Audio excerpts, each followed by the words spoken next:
Makanya kalau orang bilang Kristen itu agama aneh ya. Kenapa aneh? Tidak masuk akal. Ya iyalah. Masa Allah masuk akal? Allah tidak mungkin masuk akal. Allah itu melampaui akal. Tepuk tangan buat Allah kita. Kok bisa ya Allahmu yang kau bilang Allah kami tidak masuk akal, lalu Allahmu masuk akal? Kecil banget Allahmu. Allah model apa sampai bisa masuk lupa akal? Allah kok masuk akal? Kecil banget Allah lu. Kristen punya yang betul dong. Bukan tidak masuk akal, melampaui akal.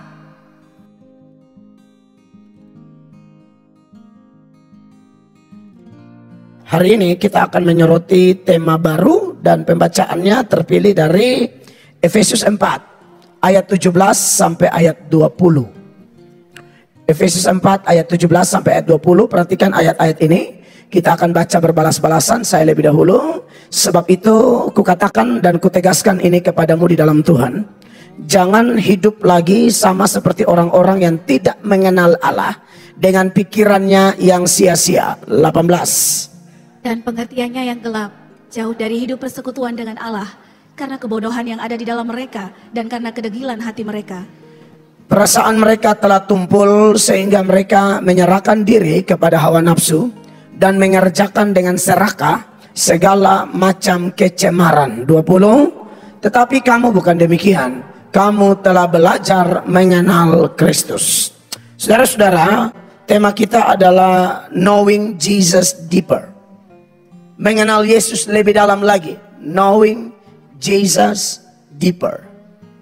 Saudara-saudara, tema ini tentu muncul dari pembacaan kita di ayat 20. Mengatakan bahwa kamu telah belajar mengenal Kristus.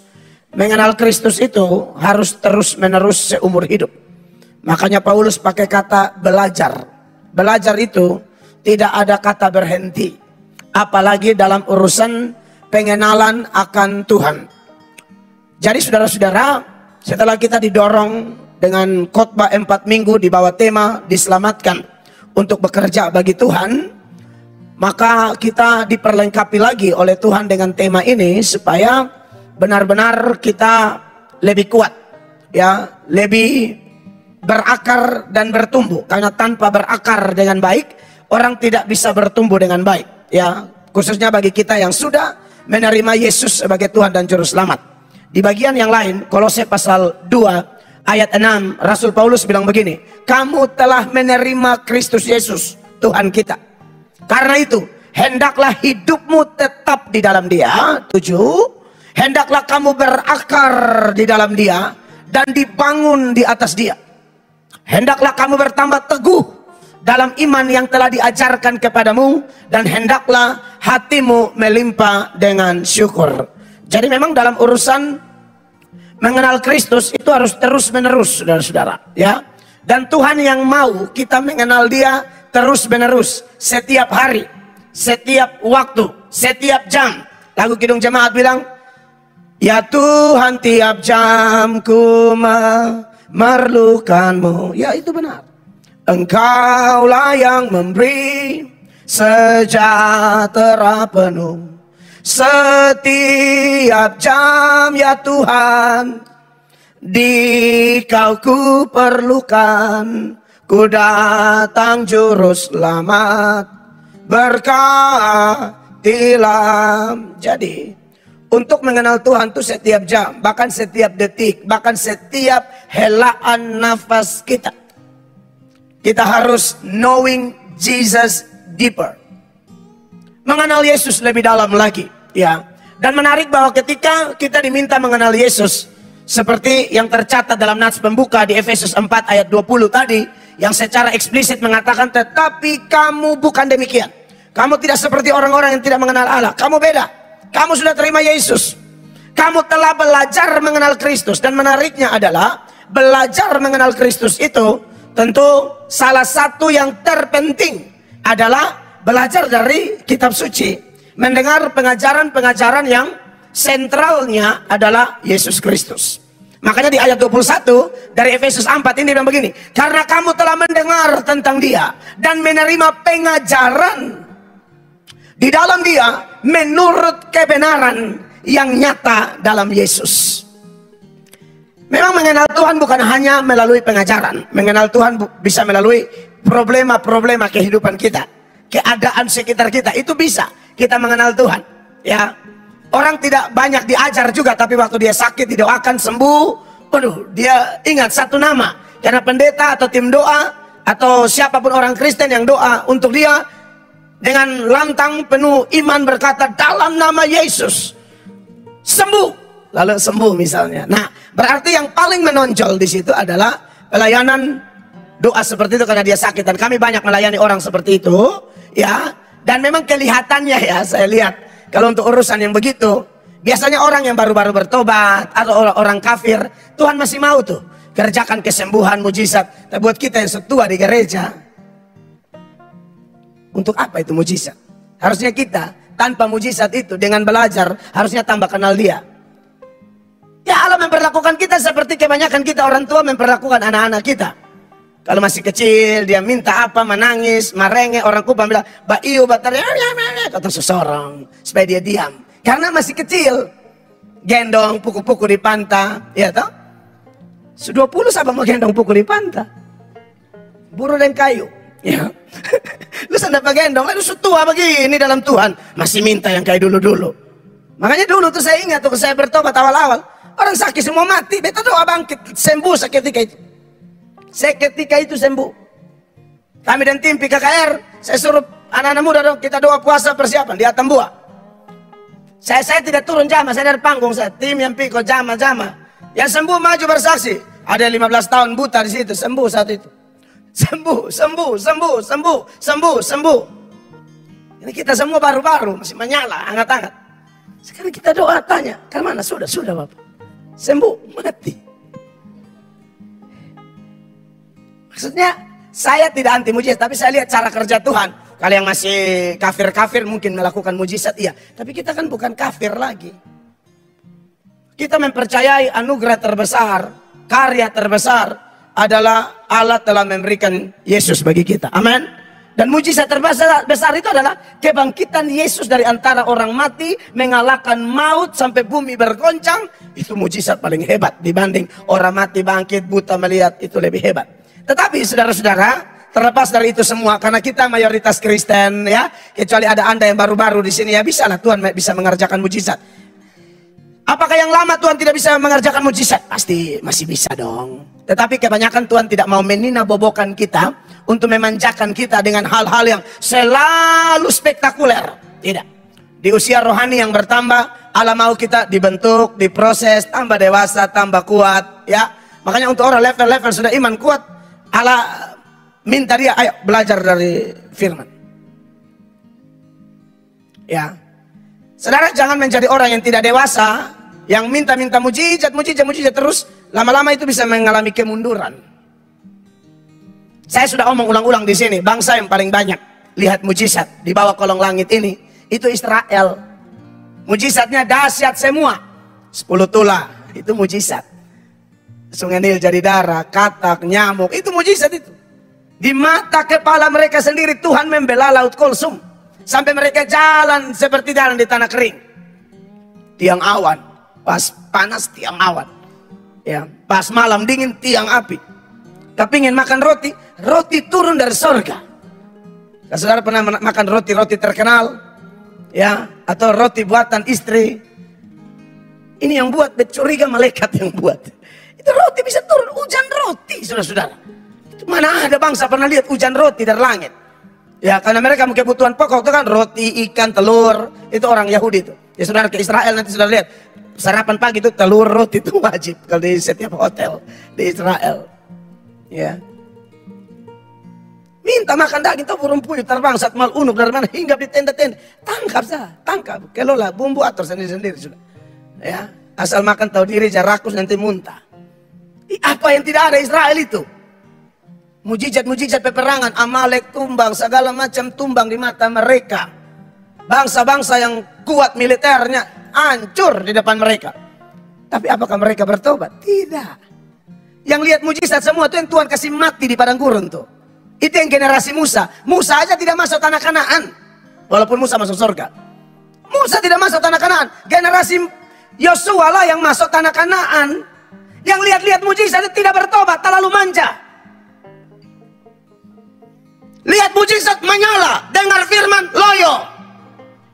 Karena mana mau kenal Allah? Bagaimana Abraham mengenal Allah? Ketika Allah berfirman kepadanya. Bagaimana Nuh mengenal Allah? Ketika Allah berfirman kepadanya. Jadi memang untuk knowing Jesus deeper, itu salah satu yang paling kuat yang harus ditekankan di gereja adalah pengajaran. Makanya kenapa kami pendeta-pendeta mati-matian belajar? Tidak ada kata berhenti belajar.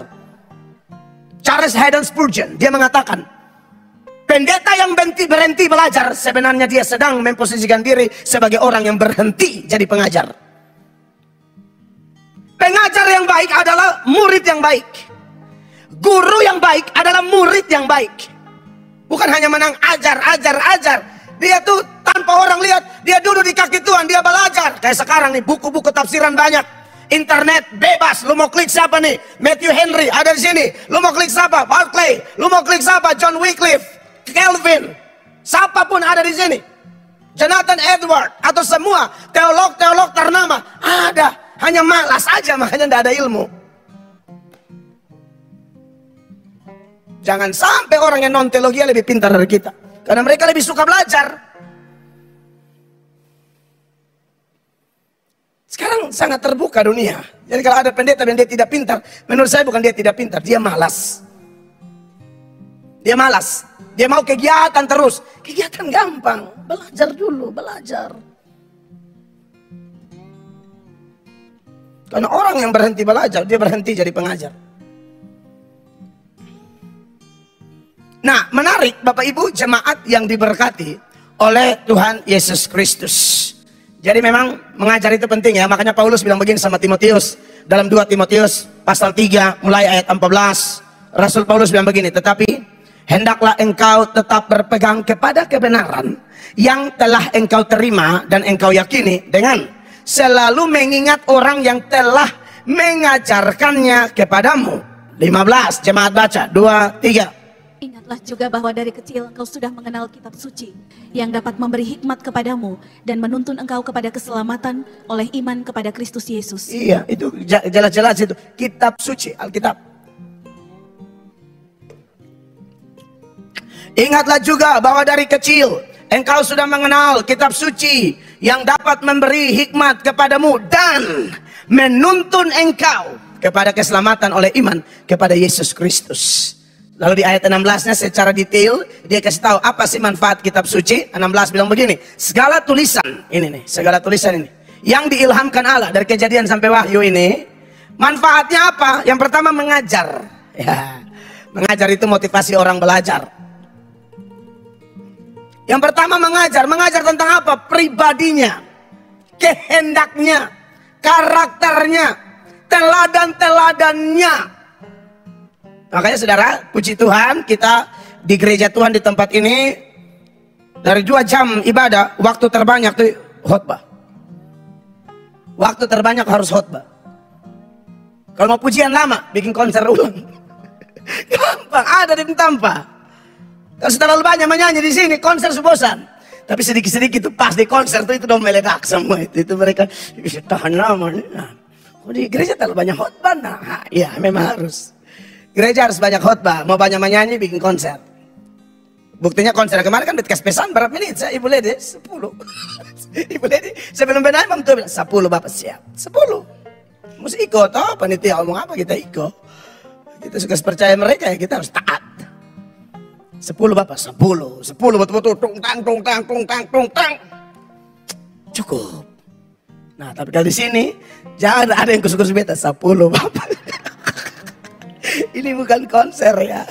Jam ada di muka.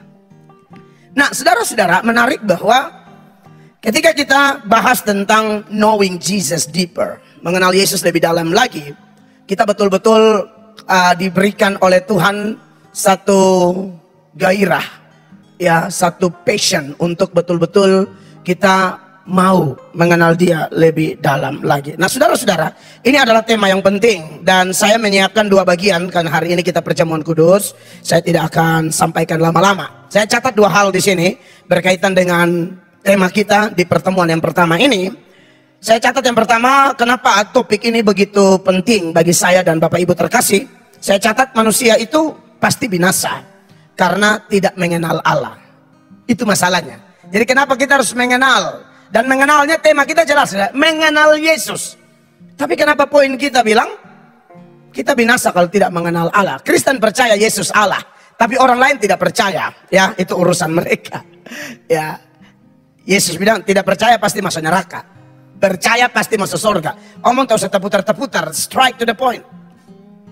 Percaya masuk surga, tidak percaya masuk neraka. Saudara tidak kenal Pak Prabowo, saudara tidak akan mati. Saudara tidak kenal Pak Gibran, saudara tidak akan mati. Saudara tidak kenal orang-orang terkenal di Indonesia ini atau di dunia, Anda dan saya tidak akan mati. Tapi kalau tidak kenal Allah, habis. Hosea 4 itu ayat 6 bagian A, itu ayat sangat terkenal. Umatku binasa karena tidak mengenal Allah. Makanya di pasal 6 ayat 3 dia suruh, mari kita kenal Allah sungguh-sungguh. Marilah kita mengenal dan berusaha sungguh-sungguh mengenal Tuhan. Karena pasal 4 ayat 6 bilang tidak kenal binasa. Makanya pasal 6 ayat 3 bilang, ayo usaha kenal Tuhan sungguh-sungguh. Nah ini menarik ini saudara-saudara. Ketika kita bicara tentang bagian ini, memang kadang-kadang ya, kalau kita belajar Alkitab secara lengkap, kita temukan ada saat dimana karena belajar ayat ini bilang lain, ayat ini bilang lain, kita bingung. Tapi karena tema kita mendorong kita, ayo lebih dalam lagi, ayo lebih serius lagi, ayo usaha lagi. Nanti kita akan tahu, saudara-saudara. Sebagai contoh ya, Hosea bilang, kalau tidak kenal, binasa. Lalu dia bilang, makanya usaha kenal sungguh-sungguh. Tapi masalahnya kita mau usaha kenal sungguh-sungguh ini, memang bisa kita mengenal Allah dengan usaha kita. Itu yang masalah. Jangankan kenal Allah, saudara-saudara.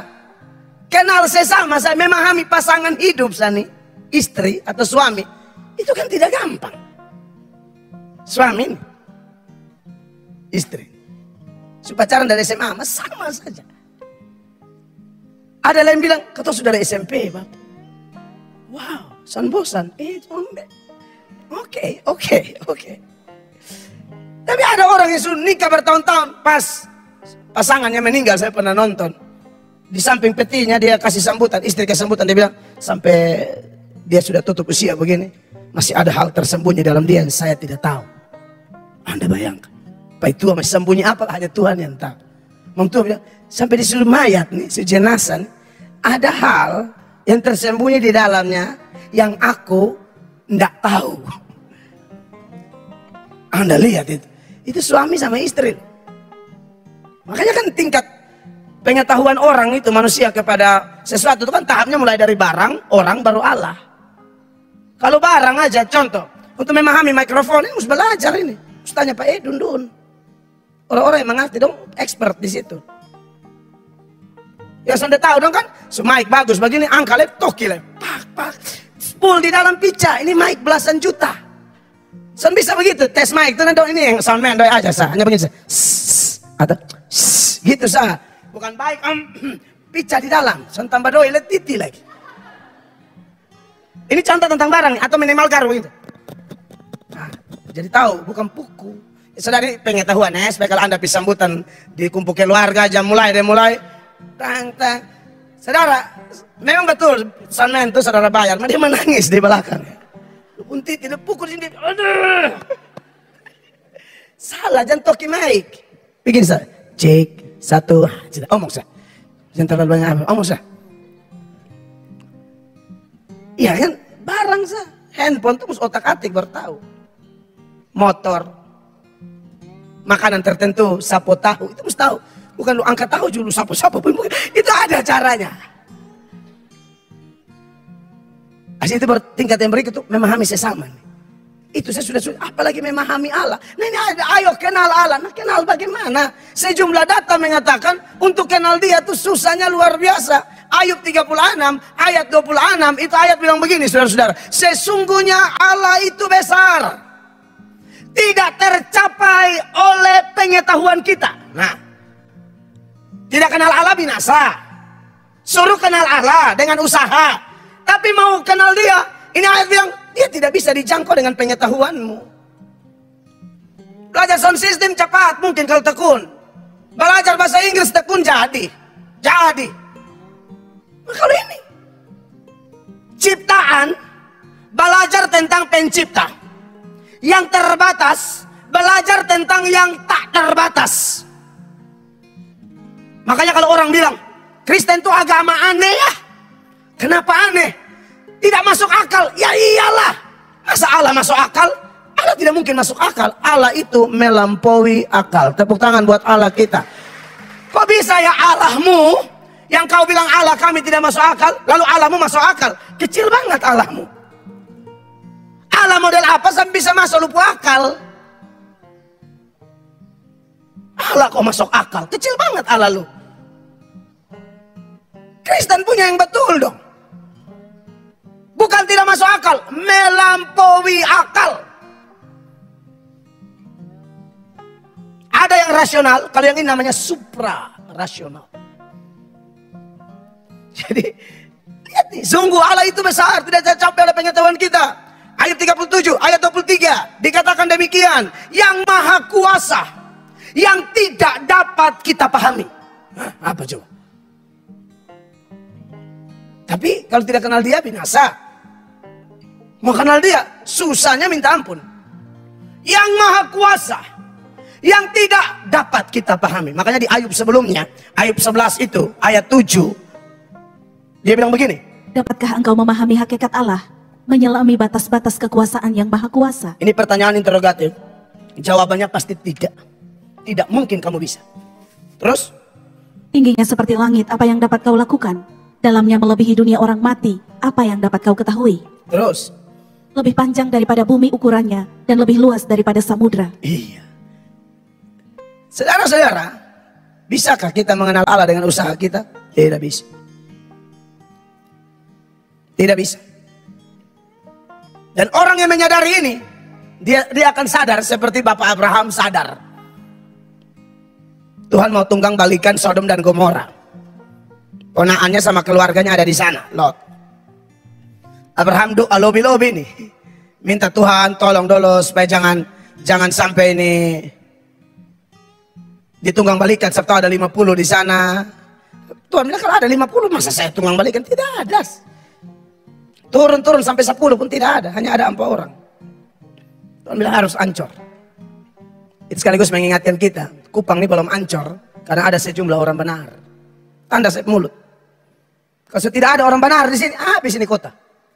Makanya Anda harus berterima kasih kepada tim-tim doa, hamba-hamba Tuhan, orang-orang yang ngotot jaga kekudusan. Gara-gara mereka tuh Allah belum kasih hancur kota tertentu. Bahkan Anda yang memutuskan hidup kudus, sebenarnya Tuhan lihat Anda. Tidak ada kita yang melayani di ini kota. Seroja pun kakak itu yang kemarin itu Seroja. Di kakak lain masih ada apa yang lebih ganas dari itu. Seroja berdatang sesama musuh bilang, "Katong kira kiamat, bayangkan." Kiamat apa itu masih ece-ece itu. Tapi ya betul pun doa san amin. Pengakuan iman Rasul sambungnya doa Bapa kami versi Lukas versi Matius. Versi Lukas beda dengan Matius. Haleluya. Iya kan? Makanya kalau ada bye-bye begini, knowing Jesus deeper. Kalau ada sehat-sehat begini, kenal dia. Kenal. Di Kejadian 18 ayat 26 dikatakan demikian. Perhatikan. Tuhan berfirman, jika ku dapati 50 orang benar dalam kota Sodom, aku akan mengampuni seluruh tempat itu karena mereka. Terus di 27 Abraham sebagai orang yang tahu diri, dia jadi malu omong sama Tuhan. Dia bilang begini. Abraham menyahut, sesungguhnya aku telah memberanikan diri berkata kepada Tuhan, walaupun aku debu dan abu. Iya, Tuhan yang minta maaf, ini hanya debu. Ini orang percaya yang benar. Dia tahu siapa Allah. Semakin orang mengenal Allah kita adalah Allah yang maha besar, dahsyat, panjang dan lebarnya melebihi lautan, jauh tinggi mengatasi langit. Dia akan bilang sama Abraham, sama Tuhan seperti Abraham bilang, aku hanya debu, aku abu di hadapanmu. Aku terlalu berani ngomong, aku abu Tuhan, abu. Banyak orang Kristen tidak begini. Saya datang merendahkan diri dan beta abu. Tuhan, hamba rasa hamba sudah capek melayani engkau. Kasih mati ini orang kalau beta yang Tuhan. Mesti kasih mati ini orang nih. Kenapa lu bodoh begini nih? Pengorbanan sama di Abraham. Dia kasih tinggal segala sesuatu, hanya dengar panggilan Allah. Tanahnya, asetnya, semua dia kasih tinggal, hanya ikut panggilan Allah. Tapi orang model begini, di hadapan Allah, dia bilang apa? Aku debu, aku abu. Tabur sedikit, lu omong lebih dari lu penting sekali. Rendahkan diri dong. Jadi banyak orang Kristen mendengar. Dia kira dia kesana ada di gereja tidak jalan. Betul. Kalau bisa tusuk ke tembus sampai jantung. Aku debu, aku abu. Terlalu berani sekali aku ngomong sama kamu. Ini Kristen benar.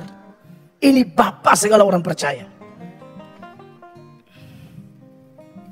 Dan maksud kita tuh yang suka marah-marah sama Tuhan kalau Tuhan proses kita, yang anggap kita lebih pintar, lebih bijak dari Tuhan. Mana bisa kita lebih bijak dari Allah?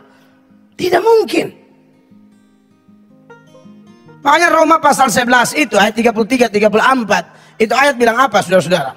Oh alangkah dalamnya kekayaan hikmat dan pengetahuan Allah.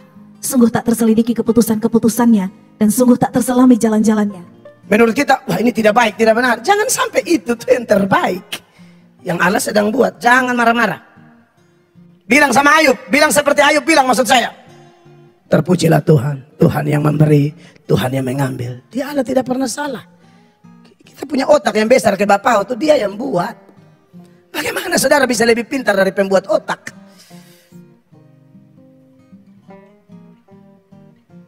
Bisnis yang masih gagal, ini apa, doa, pergumulan, jangan marah-marah dulu. Latih diri, disiplinkan diri, mengenal dia lebih dalam, sambil berkata, engkau tidak pernah salah.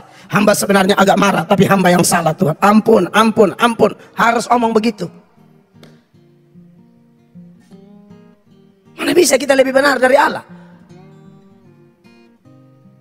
Itu seperti Asaf, seorang pelayan di rumah Tuhan, tim pemuji sejak Daud angkat mereka jadi tim pemuji di bait Allah. Salah satunya adalah Bani Asaf.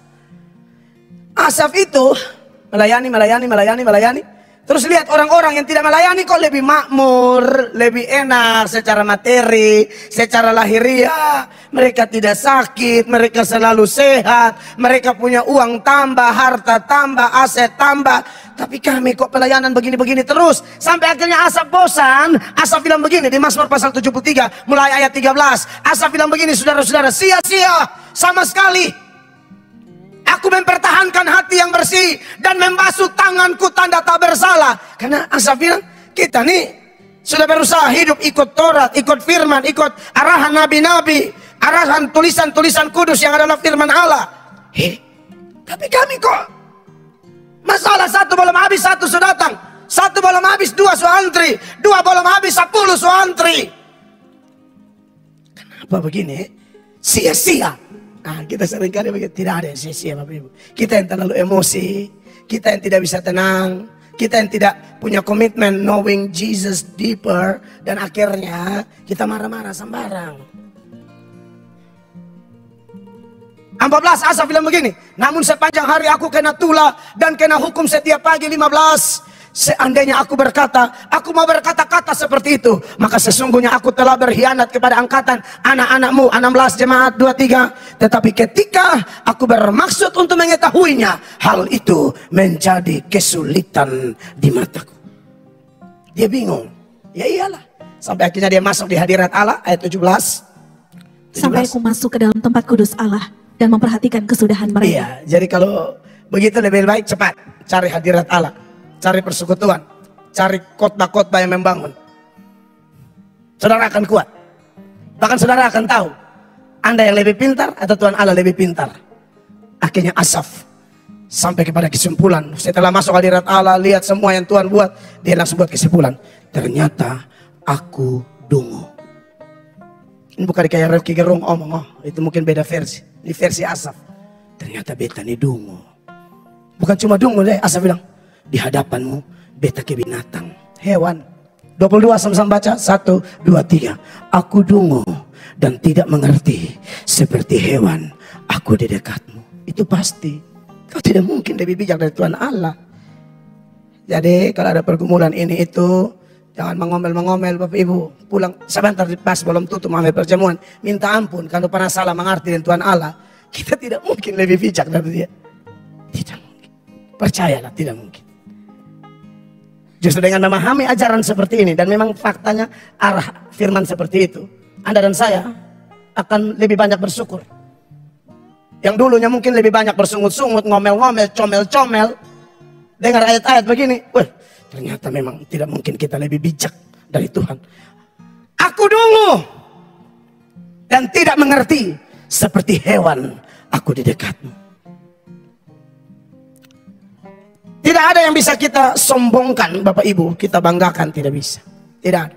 Saya kalau menyembah, salah satu lagu yang saya suka dalam penyembahan adalah tak ada yang pantas untuk dibanggakan, karena semuanya ini darimu, dan seterusnya. Tak ada yang pantas dibanggakan. Untuk mengekang kesombongan bangsa Israel, Tuhan bilang sama mereka, hei Yakub, kau tuh cacing, kamu tuh ulat, jangan sombong. Yesaya 41 ayat 14, sama-sama baca jemaat, 1, 2, 3. Janganlah takut, hai si cacing Yakub, hai si ulat Israel, akulah yang menolong engkau. Demikianlah firman Tuhan, dan yang menebus engkau ialah yang maha kudus, Allah Israel. Kau jangan pikir itu musuh terlalu hebat atau kau terlalu hebat juga, tidak. Musuh semua saya kasih rata, kau juga kalau musuh rata. Kau jangan pikir kau hebat, kau cacing, kau ulat.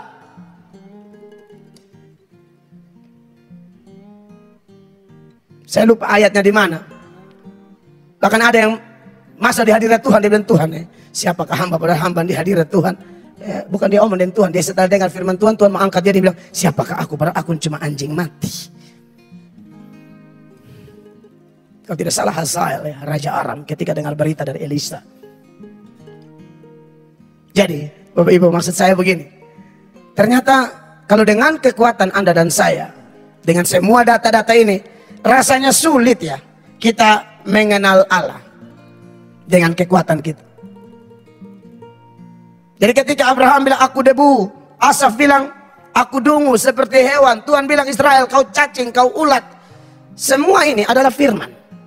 Hanya mau menyadarkan betapa rapuhnya kita, betapa lemahnya kita, betapa tak berdayanya saya dan Bapak Ibu jemaat terkasih. Jangankan kita, Alkitab bilang bahkan bangsa-bangsa, pulau-pulau itu seperti setitik air, sebutir debu, bahkan abu halus di hadapan Allah. Bangsa-bangsa, kau usah bilang kita orang, bangsa-bangsa.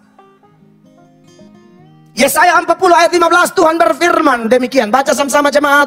Sesungguhnya bangsa-bangsa adalah apa? Seperti setitik air dalam timba, dan dianggap seperti apa? Seperti debu pada neraca. Sesungguhnya pulau-pulau tidak lebih dari abu halus beratnya. NTT ini abu halus. Nah kalau ini satu provinsi saja abu halus. Ini daerah kepulauan Nusa Tenggara Timur aja abu halus beratnya. Apalagi yang tinggal di dalamnya. Mel Atop, Pak Don Paulus, Pak Dodi Lisnahan, Pak Hendra Juntoro, Pak Robi Unu, ya kan? Kau tempun provinsi sah, kau tempun negara abu. Makanya kenapa harus takut dia? Sebab kalau dia mau kasih gempa, dia mau kasih lenyap ini bumi, maka dia tiup. Abu tuh, habis. Diberkatilah Anda yang memahami ini sehingga tidak ada kesombongan. Datang ke hadapan Tuhan dan bilang, Tuhan aku mau salibkan kesombongan, keegoisan, segala macam yang merusak hubunganku dengan Allah dan sesama. Salib. Dengan mendengar, melihat, membaca ayat-ayat seperti ini. Nah ini kita semua mulai hati-hati kalau omong dengan orang, omong dengan pasangan. Jangan rasa diri kita lebih di atas, di jangan. Dan puji Tuhan saudara-saudara, dari semua kesulitan yang sudah kita lihat ini, rasanya tidak mungkin kita bisa mengenal Allah dengan usaha kita. Tapi kalau tidak kenal Dia kita binasa. Maka ada satu cara, dan hanya satu-satunya cara supaya kita bisa mengenal Allah. Caranya apa? Allah sendiri harus memperkenalkan dirinya kepada kita. Tanpa itu tidak bisa.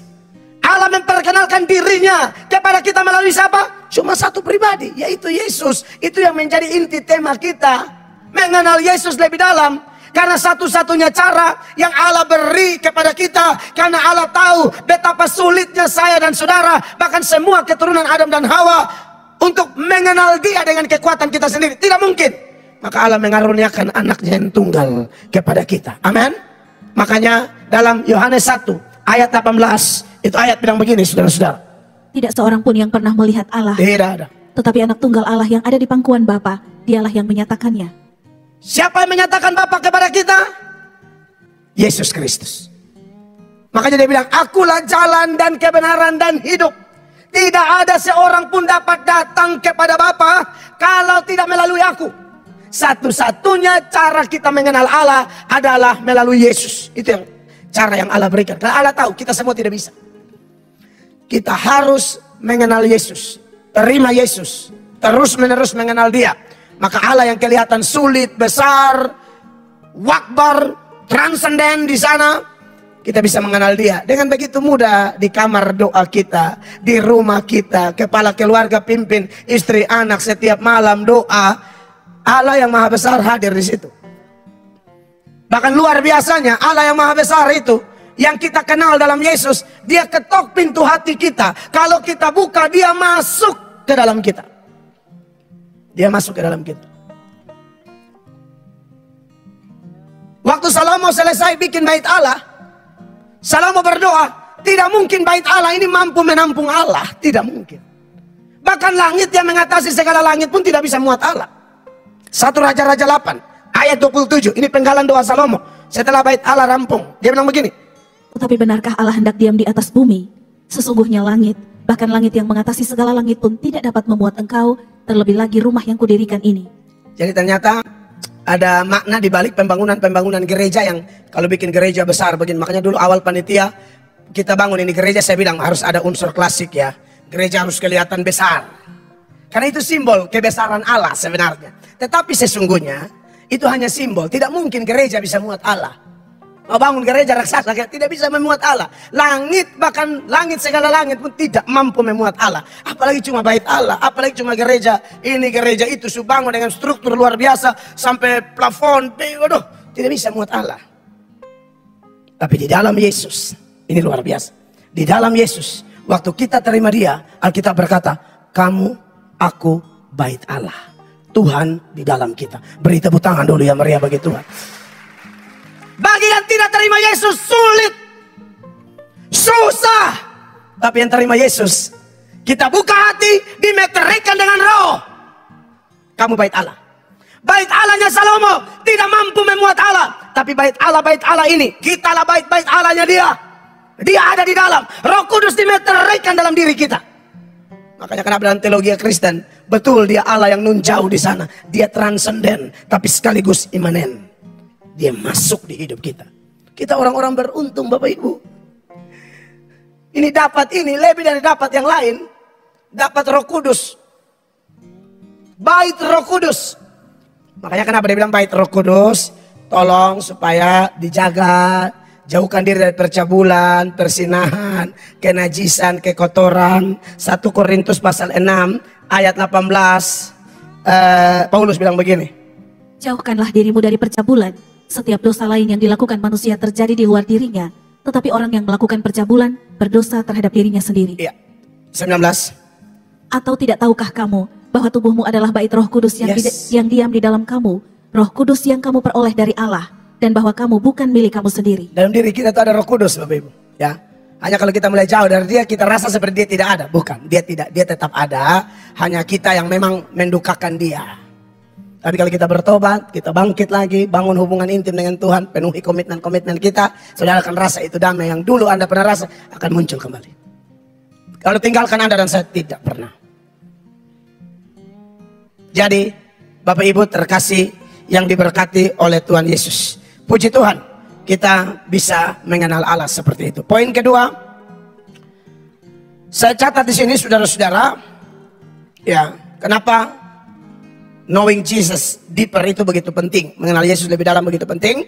Yang kedua yang saya catat, yang terakhir, setelah itu kita masuk perjamuan.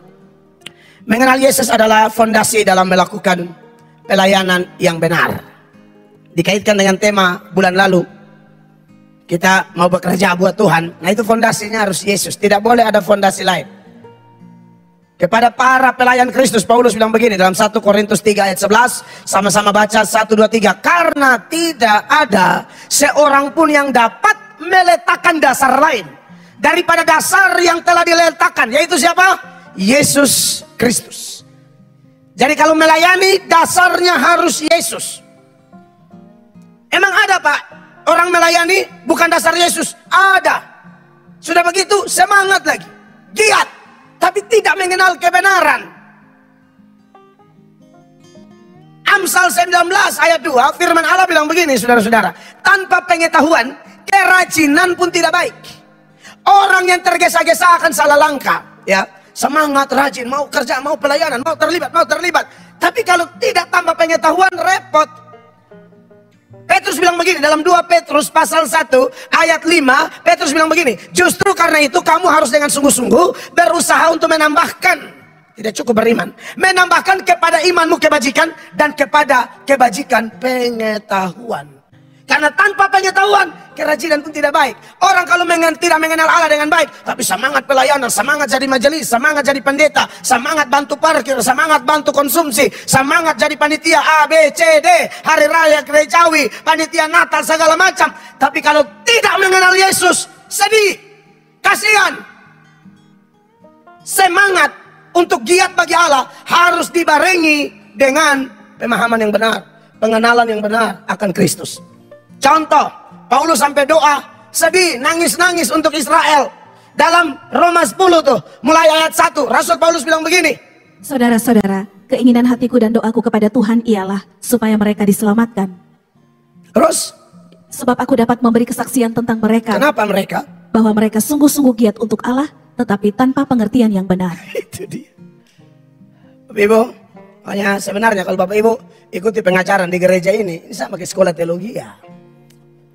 Bawa catatan baik-baik, ketemu semua pintar.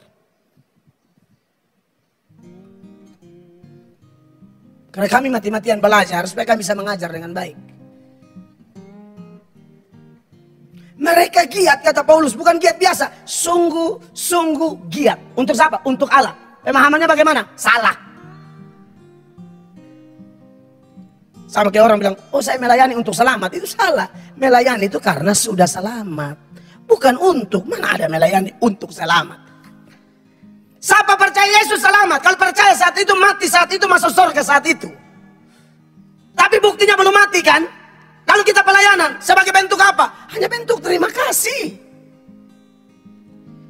Makanya kelihatan orang berterima kasih kepada Tuhan atau tidak, kelihatan dari seberapa mau dia berjerih payah bagi Allah. Semakin orang mau berjerih payah bagi Allah, semakin orang mau menabur bagi Allah, semakin orang mau berkeringat, bahkan rela sakit-sakitan demi pekerjaan Tuhan, bukti bahwa dia sangat bersyukur kepada Allah.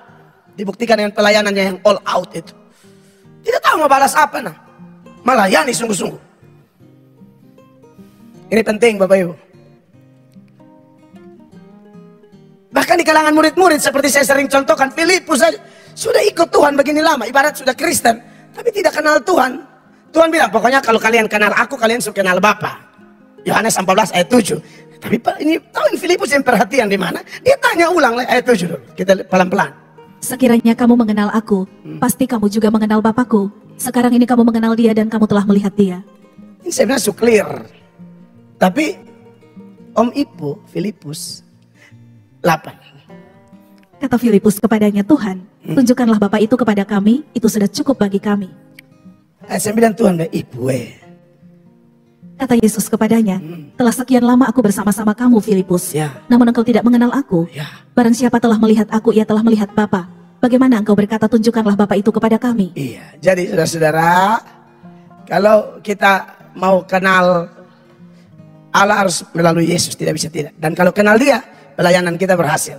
Makanya Tuhan setelah ini Tuhan bilang, kalau memang kau tidak bisa kenal aku, coba lihat pekerjaanku ini. Saya saudara lihat, kalau kita pelayanan, itu bukan pekerjaan omong kosong, itu memang Allah mau kita kerja untuk Dia. Makanya tidak bisa dipisahkan dengan tema bulan lalu. Bekerja bagi Allah, itu memang Allah kehendaki. Saudara lihat ayat 10 jemaat, sama-sama semua habis. 1, 2, 3. Tidak percayakah engkau bahwa aku di dalam Bapa dan Bapa di dalam aku? Apa yang aku katakan kepadamu tidak aku katakan dari diriku sendiri, tetapi Bapa yang diam di dalam aku, Dialah yang mengakukan pekerjaan. 11 sama-sama, percayalah kepadaku bahwa aku di dalam Bapa dan Bapa di dalam aku. Atau setidak-tidaknya percayalah apa? Karena pekerjaan-pekerjaan itu sendiri. Lalu kita dibilang, kalau kita memang percaya, kita juga dikasih pekerjaan itu. 14, bahkan lebih besar. 12 maksudnya. 2, 3. Aku berkata kepadamu, sesungguhnya barang siapa percaya kepadaku, ia akan melakukan juga pekerjaan-pekerjaan yang aku lakukan, bahkan pekerjaan-pekerjaan yang lebih besar daripada itu, sebab aku pergi kepada Bapa. Orang yang percaya Yesus, mengenal Yesus lebih dalam lagi, pasti kerja untuk Tuhan. Dia tidak hanya menampung pengetahuan di perbendaharaan pengetahuannya. Oh, supaya orang tanya bisa jelaskan. Tidak, dia akan terlibat langsung, pemain langsung di lapangan. Pengetahuan banyak, itu harus banyak kerja. Amin, kasih Allah. Dan percaya, kalau itu sudah menjadi modal dasar, yaitu kita sungguh-sungguh mengenal Dia, kita punya pelayanan tambah kencang, kita punya rohani tambah kencang. Saya tutup dengan nats berikut. Mari kita lihat Filipi 3 ayat 10. Paulus bilang begini, yang ku kehendaki ialah mengenal Dia, Yesus Kristus, dan kuasa kebangkitannya dan persekutuan dalam penderitaannya, di mana aku menjadi serupa dengan Dia dalam kematiannya. 11, supaya aku akhirnya beroleh kebangkitan dari antara orang mati. Kalau kita punya komitmen mengenal Yesus seperti ini, rohani kita kencang, pelayanan kita luar biasa. 12 sama-sama, 2, 3. Bukan seolah-olah aku telah memperoleh hal itu atau telah sempurna, melainkan aku mengejarnya. Kalau aku dapat juga menangkapnya, karena aku pun telah ditangkap oleh Kristus Yesus. 14, 2, 3. Dan berlari-lari kepada tujuan untuk memperoleh hadiah, yaitu panggilan surgawi dari Allah dalam siapa? Kristus Yesus. Teruslah kita berusaha mengenal Dia lebih dalam. Rohani kita luar biasa. Kalau rohani kita luar biasa, jasmani ajar Tuhan. Dia tahu cara memberkati kita. Beri tepuk tangan yang meriah bagi Tuhan.